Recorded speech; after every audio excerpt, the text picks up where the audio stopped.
मेरे प्रिय कैडेट्स, आप सभी को मेरा नमस्कार। आज हम 10वीं कक्षा के अंतर्गत समास का हमने विस्तृत अध्ययन किया है। तो समास आपको कहाँ तक इसकी पूरी जो जानकारी है इसके प्रकारों का और जो आपका समास के प्रति जो ज्ञान है वह इस प्रश्नोत्तर के जरिए आपका जो ज्ञान है उसे वृद्धि करेंगे। तो समास पर हम प्रश्नोत्तर पर आज चर्चा करने वाले हैं। जो पहले ही आपने समास का अध्ययन किया है, परीक्षाओं के दृष्टि से हो या आपको व्याकरण के दृष्टि से हो, इसका बहुत ही महत्वपूर्ण जो है अंश है व्याकरण अंश। तो आज हम समास का जो समास यानी दो या दो से अधिक शब्दों से मेल से एक नए शब्द को बनने की क्रिया को या प्रक्रिया को समास कहते हैं। और पूरे जो समस्त पद जो है, पूरा इस विधि को हम समस्त पद कहते हैं। यह आपको परिभाषा पता है। आज हम समास के ऊपर पर प्रश्नोत्तर पर चर्चा करने वाले हैं। तो पहला प्रश्न है, रसोई घर में कौन सा समास है? रसोई घर में तत्पुरुष समास, कर्मधारय समास, द्विगु समास या बहुव्रीहि समास? तो इसका उत्तर आपको पता है। रसोई घर का उत्तर है तत्पुरुष समास। यानी यहाँ पर रसोई घर में जो है पूर्व पद, ये पूर्व पद, ये उत्तर पद, पूर्व पद प्रधान होता है और दूसरा पद जो है गौण होता है। रसोई के लिए घर, तो रसोई घर बनता है। तो दूसरा प्रश्न है, त्रिलोचन में कौन सा समास है? द्विगु समास है, बहुव्रीहि समास है, तत्पुरुष समास है या द्वंद्व समास है? तो इसका सही जो उत्तर है वह है बहुव्रीहि समास। बहुव्रीहि समास यानी यहाँ पर बहुव्रीहि समास में आपको पहला पद जो है संख्यावाचक होता है। ठीक है, बहुव्रीहि, देखिए यहाँ पर मैंने गलत कहा। यहाँ पर जहां पूर्व पद और उत्तर पद दोनों जो मिलकर किसी तीसरे यहाँ पर अर्थ को प्रकट करते हैं, संकेत करते हैं, त्रिलोचन जो है शब्द जो है अलग सा प्रकट करता है, उसे बहुव्रीहि समास कहते हैं। तो अगला प्रश्न है, विषधर में कौन सा समास है? विषधर में कौन सा समास है? कर्मधारय समास, द्विगु समास, तत्पुरुष समास, बहुव्रीहि समास? तो इसका विषधर, तो इसका जो सही उत्तर है वो है बहुव्रीहि समास। यानी यहाँ पर उत्तर पद और पूर्व पद और उत्तर पद मिलकर जो तीसरे विषधर, यहाँ पर कौन है? शंकर है।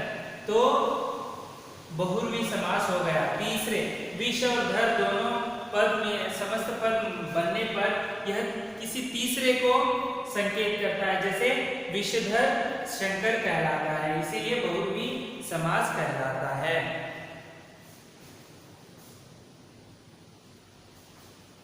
अगला प्रश्न है, दशानन में कौन सा समास है? दशानन, देखिए यहाँ पर भी बहुव्रीहि समास है, तत्पुरुष समास है, कर्मधारय समास है, द्विगु समास है।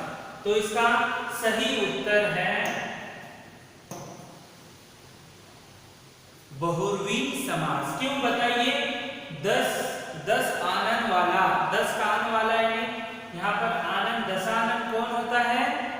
रावण होता है। तो दशानन हमें किसे कहते हैं?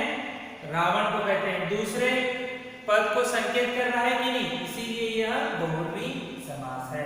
अगला प्रश्न है, लाला मणि में कौन सा समास है? लाल मणि में कौन सा समास है? तो कर्मधारय समास, तत्पुरुष समास, द्विगु समास, द्वंद्व समास? तो आपको उत्तर पता है, लाल मणि में कौन सा? इसका उत्तर है कर्मधारय समास। कर्मधारय समास यानी क्या होता है? जहां पूर्व पद विशेषण होता है और उत्तर पद विशेष होता है। पूर्व पद क्या होता है? विशेषण, लाल है, मणि कैसा है, लाल है, तो पूर्व पद विशेषण है, मणि जो है विशेष्य यानी साधारण वस्तु, उसे बढ़ा चढ़ाकर कहना, मणि कैसा है, लाल है। तो कर्मधारय समास यानी आपको समझ में आया होगा, जो पूर्व पद विशेषण होता है, उत्तर पद विशेष्य होता है, जो साधारण वस्तु से विशेषण से जोड़ा जाता है। तो अगला प्रश्न है, निम्न में से किसमें तत्पुरुष समास है? नीचे जो दिया गया तत्पुरुष समास, उसकी व्याख्या आपको पता होनी चाहिए। जहां पूर्व पद गौण यानी कम होता है, उत्तर पद प्रधान होता है, उसे तत्पुरुष समास कहते हैं। तो शोक मग्न दोपहर लंबोदर महारानी, तो इसका सही उत्तर है शोक मग्न, शोक में मग्न। देखिए यहाँ पर पूर्व पद जो है वह गौण हो जाता है, मग्न, ठीक है। तो इस प्रकार अगला प्रश्न है, समास का शाब्दिक अर्थ क्या होता है?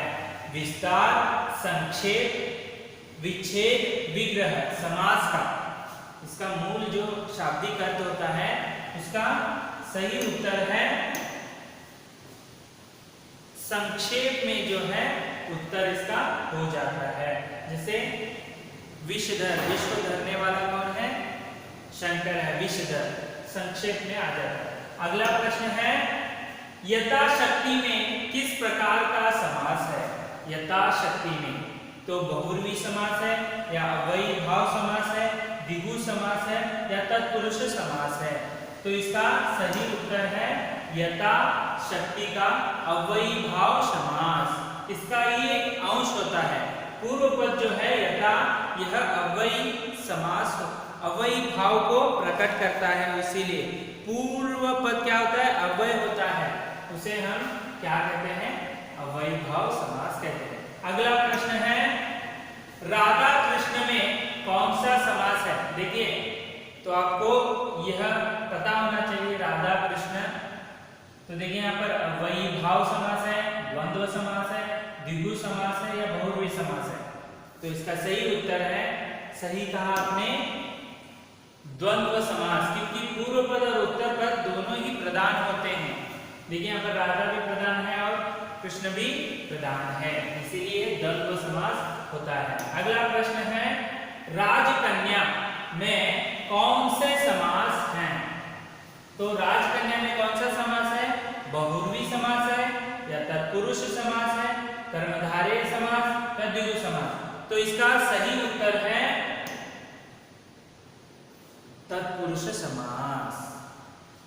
तत्पुरुष समास का व्याख्या क्या थी? जहां पूर्व पद गौण हो जाता है, राजकन्या, राजा की कन्या, ठीक है। कन्या जो है पूर्व पद राज है, कन्या जो है उत्तर पद, यहाँ पर पूर्व पद गौण हो जाता है, राजकन्या, ठीक है।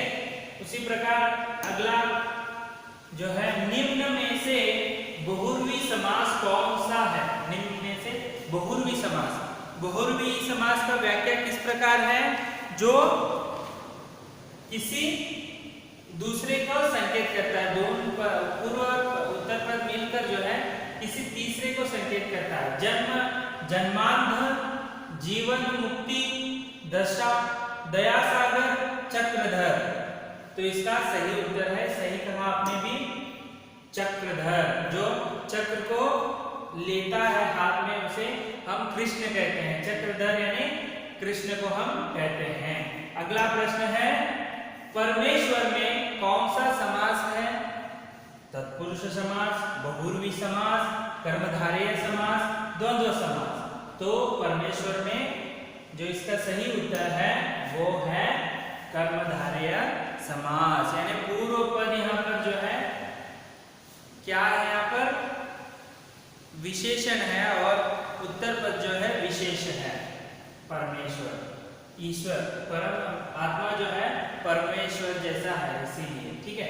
अगला प्रश्न है, नवयुवक में कौन सा समास है?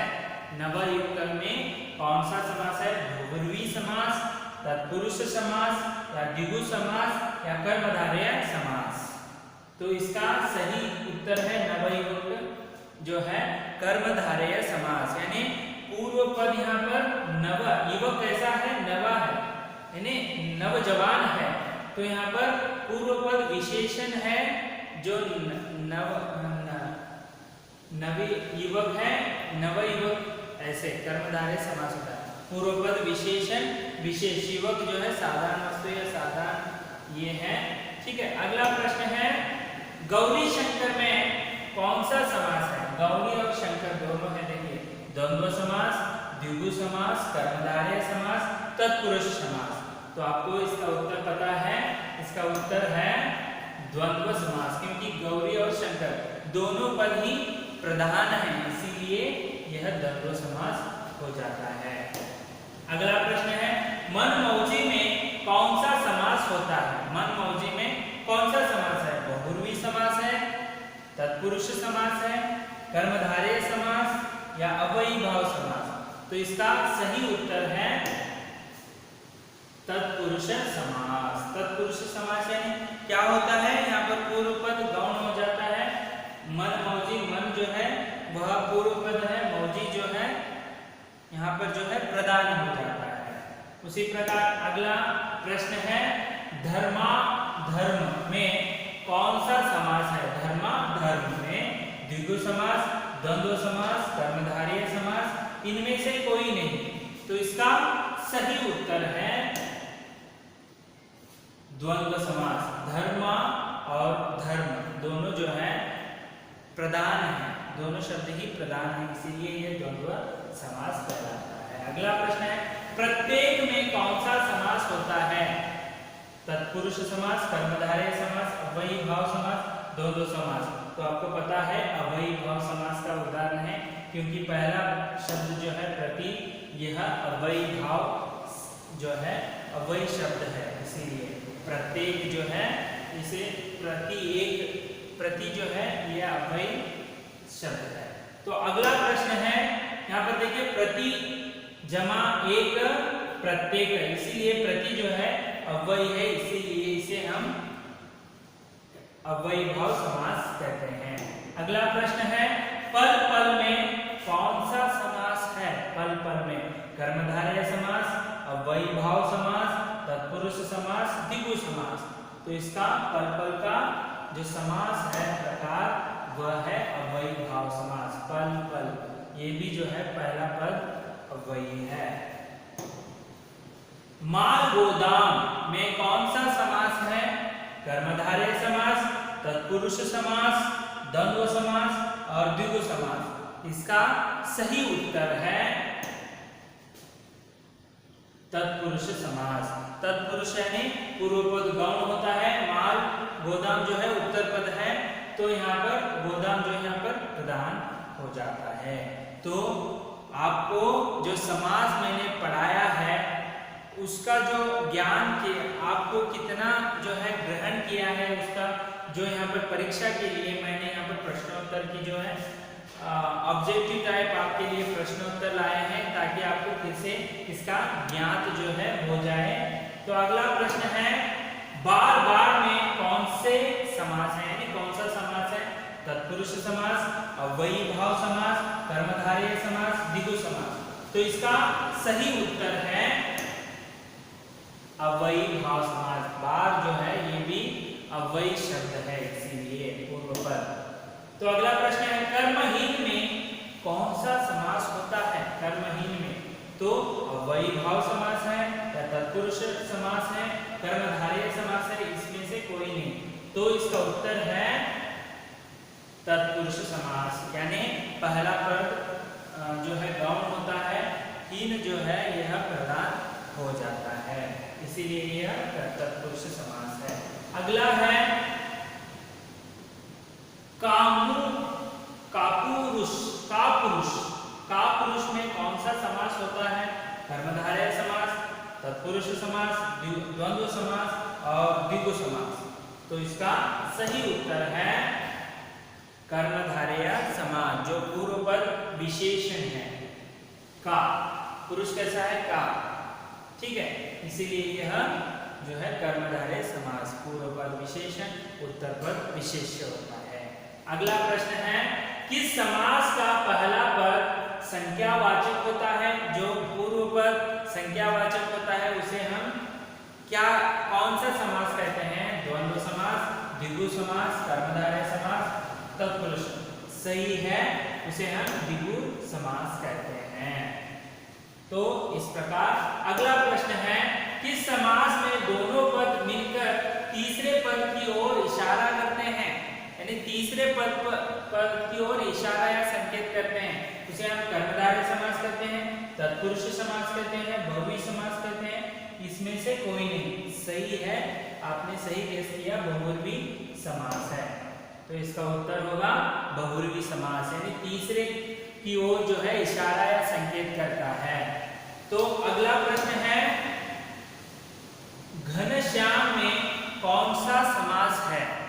घनश्याम में तत्पुरुष समास है, कर्मधारय समास, बहुव्रीहि समास, इसमें से कोई नहीं। तो इसका घनश्याम का जो है यह समास जो है बहुव्रीहि समास है। बहुव्रीहि समास यानी यहाँ पर घनश्याम जो है यहाँ पर कृष्ण को संकेत कर रहा है, किसी तीसरे की ओर संकेत कर रहा है, घनश्याम यानी कृष्ण हो जाता है। अगला प्रश्न है, किस समास के शब्द को विग्रह करने पर दोनों पद के बीच और आता है? तो ये आपको पता है, तत्पुरुष समास या द्वंद्व समास या द्विगु समास या कर्मधारय समास। सही है, माता पिता, माता और पिता, इसे विग्रह करते समय ये द्वंद्व समास का उदाहरण है। समझ में आया? माता पिता और राधा कृष्णा, राधा और कृष्णा, ऐसे जो शब्द हैं उसके बीच में जब विग्रह करते हैं तो समस्त पद को और शब्द जो है आ जाता है। अगला प्रश्न है, किस समास में पहला पद प्रधान और अव्ययी होता है? तत्पुरुष समास, कर्मधारय समास, बहुव्रीहि समास, इसमें से कोई नहीं। तो इसमें से कोई नहीं, क्योंकि यह अव्ययी भाव समास होता है। तो अगला प्रश्न है, किस समास में प्रधान पद में विशेष संबंध हो और उत्तर पद प्रधान हो? तो उसका जो है उत्तर है कर्मधारय समास, बहुव्रीहि समास, तत्पुरुष समास, द्विगु समास। तो सही है, कर्मधारय समास में ही ऐसे होता है। कर्मधारय समास जो पहला पद विशेषण होता है, दूसरा पद विशेष होता है, उत्तर पद जो है विशेष। ठीक है, तो इसे कहते हैं हम कर्मधारय समास। आगे देखेंगे। तो इस प्रकार आज हमने समास के संबंधित जो है थोड़े बहुत ऑब्जेक्टिव टाइप, विकल्पीय जो है बहुविकल्पीय जो प्रश्नोत्तर को हमने समास का, मुझे लगता है कि आपको इसके माध्यम से समास का जो है विस्तृत ज्ञान जो है फिर से आप स्मृति में, जो स्मृति पटल में आपको फिर से इसे याद किया होगा। इसीलिए मैंने प्रश्नोत्तर जो है समास के ऊपर प्रश्नोत्तर लेके आया था। तो मैं आशा करता हूं कि आपको बहुत इससे ज्ञान जो है वृद्धि हो गई है। तो इस प्रकार आज हमने समास पर विस्तृत जो है प्रश्नोत्तर पर विस्तृत चर्चा की। इस प्रकार अपने घरों में सुरक्षित रहिए और आपका दिन जो है मंगलमय हो। धन्यवाद।